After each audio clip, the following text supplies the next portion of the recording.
नवरात्रि के दूसरे दिन माता के ब्रह्मचारिणी स्वरूप की पूजा की जाती है और दुर्गा सप्तशती के द्वितीय और तृतीय अध्याय का पाठ किया जाता है। इन दोनों अध्यायों में देवताओं के तेज से देवी के प्रादुर्भाव और महिषासुर के वध की कथा है, जो संक्षेप में मैं आपको सुनाता हूं। ऋषि कहते हैं कि एक बार देवासुर संग्राम हुआ था। इस संग्राम में देवताओं के राजा इंद्र और असुरों का स्वामी महिषासुर था। भीषण युद्ध हुआ। युद्ध में देवता हार गए। पराजित देवता ब्रह्मा जी के पास गए और ब्रह्मा जी सभी देवताओं को लेकर के भगवान विष्णु और शिव जी के पास गए। वहां पहुंचकर सभी देवताओं ने बताया कि महिषासुर ने इंद्र पर विजय प्राप्त कर ली है और वो स्वर्ग का राजा बन बैठा है। हम लोगों पर वो अत्याचार कर रहा है। अब मैं आपकी शरण में आया हूं, आप हमारी रक्षा करो। देवताओं की परेशानी सुनकर विष्णु और शिव को बड़ा क्रोध आया। उस क्रोध में भगवान विष्णु, शिव, इंद्र, ब्रह्मा आदि अन्य अनेक देवताओं के मुख से एक तेज निकला और वो तेज एकत्र होकर एक स्त्री के रूप में परिणत हो गया। अर्थात देवी का जो प्रादुर्भाव हुआ उसमें उनका माता या पिता कोई नहीं बताया गया है। देवताओं के तेज से देवी का प्रादुर्भाव हुआ। अब बताते हैं कि किस देवता के किस तेज से देवी के अंग प्रकट हुए। भगवान शिव के तेज से देवी का मुख, ब्रह्मा के तेज से देवी के दोनों पैर,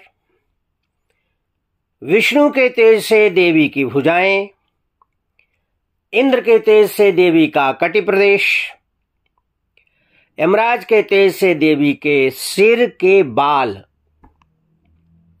चंद्रमा के तेज से देवी के दोनों स्तन, वरुण के तेज से देवी की जंघा और पिंडलियां, पृथ्वी के तेज से देवी के नितंब, सूर्य के तेज से देवी की उंगलियां, कुबेर के तेज से देवी की नासिका, वसुओं के तेज से देवी के हाथों की उंगलियां, प्रजापति के तेज से देवी के दांत, अग्नि के तेज से देवी के तीनों नेत्र, संध्या के तेज से देवी की भौहें, वायु के तेज से देवी के कान प्रकट हुए, उत्पन्न हुए। इस तरह एक देवी को प्रकट होते देख देवता बहुत प्रसन्न हुए और उन्होंने यानी कि देवताओं ने देवी को कुछ अस्त्र शस्त्र प्रदान किए। अब किसने क्या दिया बताते हैं। भगवान शिव ने देवी को शूल दिया, विष्णु ने चक्र, वरुण ने शंख और पास, अग्नि ने शक्ति, वायु ने धनुष बाण से भरे तरकस दिए, इंद्रदेव ने वज्र और घंटा, यमराज ने कालदंड, प्रजापति ने स्फटिक माला, ब्रह्मा जी ने कमंडल, सूर्य ने उसके रोम कोपों में अपना तेज भर दिया, काल ने ढाल और तलवार, क्षीर सागर ने हार और दिव्य वस्त्र दिए। इसके अलावा देवताओं ने देवी को बहुत सारे आभूषण दिए।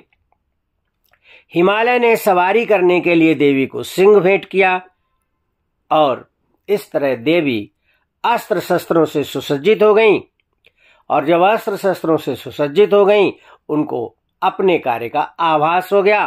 तब देवी ने बहुत प्रचंड अट्टहास किया उस अट्टहास को सुनकर के महिषासुर वहीं चला आया जहां देवी खड़ी थी। उसने देवी को देखा कि ये तो विकराल रूप में है, इसलिए अपने सेनानायक चिक्षुर को आदेश दिया कि जितने आपके सेनापति हैं सब सेनाओं को लाइए और देवी से युद्ध करो। तो चिक्षुर आया। चिक्षुर के साथ में चामर, उदग्र, महाहनु, असिलोमा, बास्कल, परिवारित, बिडाल आदि कई अन्य सेनापति अपनी सेना लेकर के देवी के सामने युद्ध करने के लिए आ डटे। और इनकी सेना करोड़ों में थी, अरबों में थी। देवी ने अपने अस्त्र शस्त्रों से इन सबको मार गिराया और जगदम्बा ने असुरों की सेना का क्षण भर में संहार कर दिया, क्षण भर में तहस नहस कर दिया। महिषासुर की सेना का वध किया। महिषासुर ने जब सुना कि असुरों की सेना विदीर्ण हो गई है तो उसे बहुत क्रोध आया।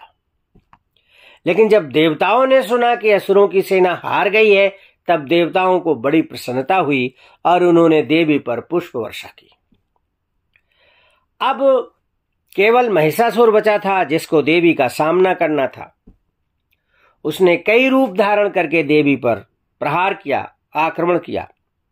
कभी वो भैंसे का रूप धारण करता, कभी सिंह के रूप में आता, कभी खड्गधारी पुरुष बन जाता, कभी हाथी बनकर देवी पर प्रहार करता, परंतु अंततः देवी ने उसका मस्तक काट दिया।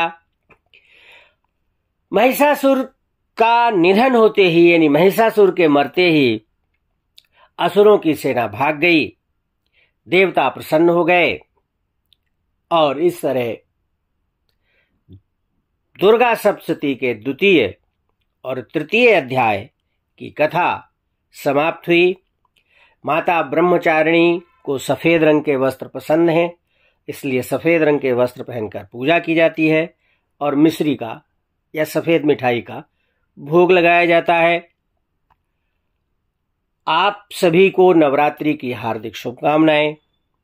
नवरात्रि का पर्व आप सभी के लिए मंगलमय हो। धन्यवाद। जय माता की।